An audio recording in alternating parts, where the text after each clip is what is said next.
Atau Kejari di Jakarta Selatan juga terima kasih banyak karena sudah menjalankan tugasnya dengan baik gitu. Memang ya dia bersalah, ya dia harus dihukum. Siapapun yang bersalah di negara ini memang harus dihukum sepantasnya. Apalagi makanya nih Niki ingetin ya buat siapapun yang pemakai penikmat sosial media, mau Instagram kah, mau TikTok kah, mau Twitter kah, kalau kalian berurusan dengan orang dewasa, cukuplah orang dewasanya aja.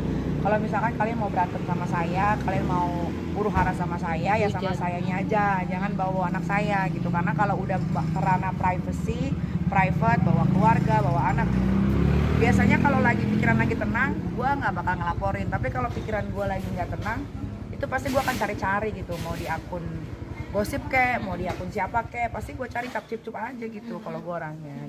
Jadi kemarin itu kan atas hinaan ya, atas hinaan anak-anakmu gitu kan. Nah gimana tuh ketika akhirnya hinaan itu kalau boleh di flashback sendiri seperti apa sih? Jadi dulu itu si narapidana Indra Tarigan ini kan sebetulnya gue tuh nggak pernah punya masalah sama dia. Cuma dia dulu kan gue di pagi-pagi pasti happy. Nah dulu kan Bang Billy sama Chris Hatta berantem. Lah karena gue temenan sama Bang Billy kan jadi gue support Bang Billy dong. Tiba-tiba si Chris Hatta ini nge-hire lawyer yang namanya Indra Tarigan. Nah disitulah dia mulai menghajar gue, padahal gue nggak ada salah. Gara-gara gue di pihaknya Bang Billy. Itu proses itu adalah duduk pertama kali gue tahu yang namanya si Indra Tarigan ini. Gitu, nggak tahu kenapa pokoknya gue terus dicucur. Tiba-tiba si Indra Tarigan ini, narapidana ini, dia gabung bersama geng sampah. Gue nggak ngerti tuh gimana cara ngerekrutnya satu sama lain tuh gue nggak paham. Sampai akhirnya terjadilah nggak tahu pokoknya tiba-tiba dia itu kayak nyerang gue terus, sampai ada laporan polisi di Polda banyak dan akhirnya ditolak karena nggak masuk kan pasalnya. Terus abis itu tiba-tiba dia posting abang gue dulu, abang gue mukanya dicoret-coret gitu kan. Terus abang gue kan waktu itu kan namanya dia kuliah lulus, jadi dia bikin acara sama temen-temennya, dia coret-coret mukanya kayak Joker terus dikatain. Terus abis itu makam nyokap gue juga dikatain. Terus abis itu baru ke anak. Nah pas ke anak itu gue kayak dek gitu. Jadi ada satu postingan yang gue lagi video call sama anak, tapi terus akhirnya gue berpikir kayak wah ini nggak bener nih, kok dia lawyer tapi kok dia tidak bisa membatasi emosinya gitu.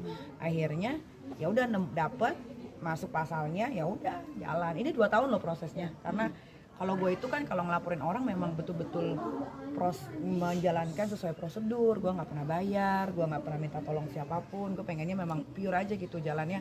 Memang kalau masuk pasalnya ya sudah masuk, walaupun terasa lama 2 tahun, tapi alhamdulillah sekarang mendapatkan hal yang gue ya memang sepatutnya harusnya memang dihukum bersalah. Dapat keadilan lah ya. Keadilan. Akhirnya gue mendapatkan keadilan di Republik Indonesia gitu. Dan sempat akhirnya dapat berita dia di penjara sendiri, lo seperti apa dalam arti lagi di sono di Korea ya? Iya, gue lagi liburan sama anak-anak. Iya, happy-nya tuh bukan happy kayak mereka waktu gue di penjara di sel Serang kota itu kan sampai tumpengan, nyanyi-nyanyi kan. Gue nggak kampungan ya, bukan gerombolan mereka lah kalau gue gitu kan. Ya kalau gue ya senangnya karena akhirnya perjuangan gue untuk mendapatkan keadilan di negara ini tuh tidak sia-sia walaupun menunggunya lama gitu. Inilah proses yang benar sebetulnya kalau untuk masalah hukum. Kalau yang lain itu kan kadang-kadang minta tolong ini, ntar bayar lewat belakang apa segala macem gitu kan, Markus lah segala. Kalau gue tuh enggak, gue tuh bener-bener pure 2 tahun ini ya udah. Memang sesuai SOP-nya aja. Dan itu menyakitkan pada saat 2 tahun penantian. Iya, karena kan mereka kan kalau dari geng mereka kan nggak mungkin jalan kasusnya, nggak mungkin ya. Kalau gue ya kita lihat aja nanti endingnya. Kalau mereka itu kan nggak pernah mau sabar sampai ke endingnya, selalunya selalunya mendahului terus kan. Kalau gue kan nggak mau kayak gitu, gue liat endingnya, dapet ya udah ini prosesnya. Kenapa jadi 2 tahun terasa lama? Karena si narapidana Indra Tarigan ini kan kasasi lagi sampai ke Mahkamah Agung, kasasinya ditolak alhamdulillah, makanya itulah 2 tahun lama gitu. Tapi kan nggak sih Kak ketika kemarin dia seperti itu dan akhirnya waktu dia ditangkap juga kan sempat ngancem wartawan juga kan, harus nyebarin gue laporin loh ini. Masih ada songongnya ya, padahal ya duit juga nggak ada, tinggal juga masih di tempat kayak begitu ya. Tapi itu dia lah, makanya banyak-banyak bercermin jadi manusia itu gitu kan. Kadang-kadang kita nggak pernah tahu kan, maksudnya keadaan kita tuh seperti apa gitu kan ya. Sekarang kalau nggak salah dia udah dibotakin ya kalau nggak salah ya, karena kan di penjara nggak boleh rambut gondrong. Dan siap bersaksi juga nggak sih Nyai ketika nanti persidangan atau Udah nggak ada sidang, kayak apa ketika nanti kelanjutannya mungkin udah nggak ada kelanjutan, Udah itu udah selesai. ini udah selesai, ini tuh tinggal dia, Jenguk dia si narapidana Indra Tarigan ini tinggal menjalankan hukuman yang sudah ditetapkan dari Mahkamah Agung yang kasasi itu. Jadi dia tuh dia tinggal menjalankan hukuman. Pengen biar bagaimanapun kan ya dia manusia kan. Iya. Ya akhirnya dia merasakan bagaimana tinggal di penjara. Penjara yang sebenarnya ya. Kalau Cipinang itu kan udah sebenarnya ya kan. Kalau kemarin itu kan gue cuma titipan gitu kan. Beda gitu kan. Prosedurnya beda, tempatnya beda. Kalau dia kan emang bener-bener apa namanya itu apa sih kalau penjara itu tempat apa? LP ya. Memang lapas lembaga binaan, memang dia sudah menjadi narapidana yang seutuhnya gitu kan. Itu nggak enak makanannya, setiap hari makan cadong ya kan. Mungkin cadong itu kayak makanan yang nasi ya ala kadarnya lah, terus campur-campur kayak gitu kan. Gua aja nggak pernah makan nasi cadong gitu kan, setiap hari pasti keluar uang gitu ya.